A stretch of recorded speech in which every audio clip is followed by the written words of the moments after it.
سلام، خیلی خوش اومدین به این ویدیو. تو این ویدیو اومدم بهتون یاد بدم چجوری تمامی بازی پلی استیشن 2 رو توی اندروید خیلی راحت اجرا بکنین. حتی گوشیتون هم ضعیف باشه خیلی راحت میتونین با این روشی که من میگم بازی پلی استیشن 2 رو توی اندروید اجرا بکنین. اول از همین نیازه که این برنامه نصب بکنین به اسم آیتر SX2. خب حالا از کجا نصبش کنیم؟ وارد پلی استور میشیم. همونجور که میبینین وقتی جستجو بکنیم اینجا میاد و حجمی هم زیاد نداره، حدود 15 مگه.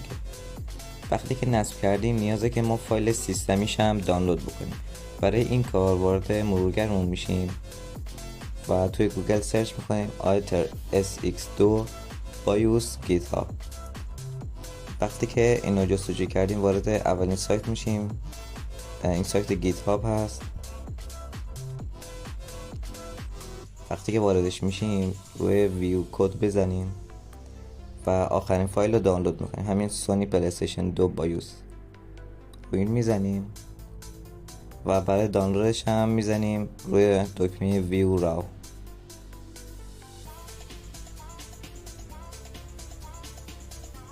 خب ببینیم که الان شروع به دانلود داره میکنه و حجمش حدود 4 مگه، زیاد نیست. وقتی که اینو نصب کردیم حالا وارد همون شبیه ساز پلی استیشن 2 میشیم. اینجا روی نکست پایین کلیک میکنیم و بازم نکست میزنیم، بازم نکست میزنیم و اینجا یه دکمه میاره که میگه باید فایل سیستمیش رو اضافه بکنیم. خب ما دقیقا همون فایلی که الان دانلود کردیم رو اضافه میکنیم، روش میزنیم و پوشه گوشی همون رو میاره. توی این 3 خط میزنیم و توی پوشه دانلود هم میریم. اینجا همین اول میاره، روی این کلیک میکنیم و بهش اضافه میشه. وقتی اضافه شد نیازه که ما روی این دکمه کلیک بکنیم که اعمال بشه و وقتی روی این دکمه کلیک کردیم پایین روی دکمه نکست بزنیم و الان اینجا میگه دیگه همه چی تمومه و دوباره نکست میزنیم و تموم. خب الان نیازه که ما بازی که دانلود کردیم و توی این برنامه اجرا بکنیم. حالا فرقی هم نره که از کجا دانلود کرده باشیم. به عنوان مثال من الان بازی رزیدنت اویل 4 رو دانلود کردم، توی این پوشه گذاشتم، حجمش هم بوده 4 گیگه و الان وارد برنامه میشم، اد گیم دایرکتوری رو میزنیم و حتما باید توی پوشه باشه، یعنی تو حافظه اصلی دستگاهمون باشه، نمیاره. پوشه من الان توی CS گیم هست.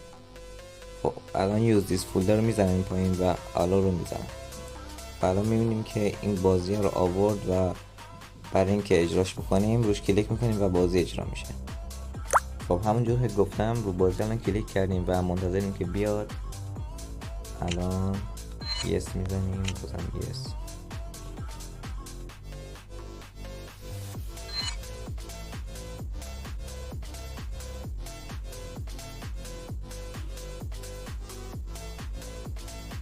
کنسل میکنیم تا بازی کلا بیاد. Resident Evil 4.